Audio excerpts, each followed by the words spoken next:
And it is time now for our Sunday group. GOP strategist Karl Rove, Marie Harf, a State Department official in the Obama administration, Gerald Seib from the Wall Street Journal, and the head of Heritage Action for America, Michael Needham. Friends all. Welcome, Karl.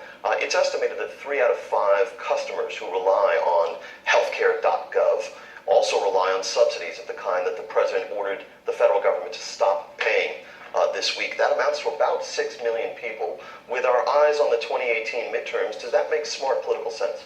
Well, the real question is, did it make constitutional sense? Article 1, Section 9 of the Constitution says, no money shall be drawn from the Treasury, but in consequence of appropriation made by law. Senator Murphy said this was healthcare arson. I wonder what he would think if President Trump said, you know what, I don't need an appropriation from Congress. I'm going to build a wall by just sending the money out of the Treasury.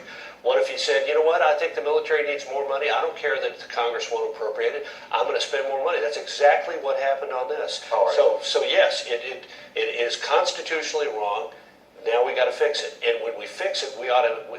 Simply piling more money into the subsidies to the insurance companies is not going to fix the fundamental flaw of the Affordable Care Act, which is it is structured so that we don't get enough younger, healthier people in the process to subsidize the older, less healthy people. Those 6 million people might not make the subtle distinctions about Article 1 that you just did. And by the way, we want the viewers to know that Karl was reading from notes. He did not have Article 1 memorized.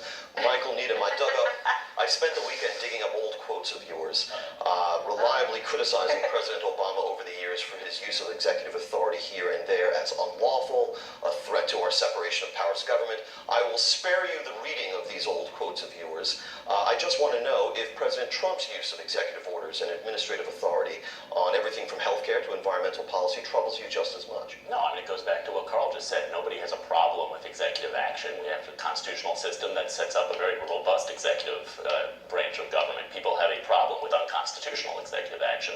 Obamacare is very clear. There is no appropriation for bailouts to insurance companies. Now, because Obamacare is unstable, the assumption that those bailouts would be given is critical to it. And what President Trump has said is that he's not going to continue to make those unconstitutional bailouts. Similarly, President Obama regulated short-term limited duration health plans, which are a great lifeboat away from Obamacare for people who are suffering under it. President Trump is putting forth a proposal to allow those lifeboats to be used. The challenge of Obamacare is that it's so fundamentally unstable that when people start getting into these short-term limited duration lifeboats, it further destabilizes an incoherent plan. When you stop making unconstitutional payments to insurance companies, it starts destabilizing an incoherent plan. The challenge is with Obamacare. It's not with the president faithfully executing the duties of his office. So the frequency of Mr. Trump's resort to executive orders doesn't bother you? I think the frequency of executive orders, which has gotten, much worse under President Obama, is obviously something that we need to go back to a constitutional system where the Congress steps up, does its job. Both Trump and President Obama have been frustrated by a Congress that can't do its job. We all want to get back to that separation of powers. We should look at each of these individually and see whether the president is acting faithfully within powers given to him. And I think that this past week the president has. I'm going to turn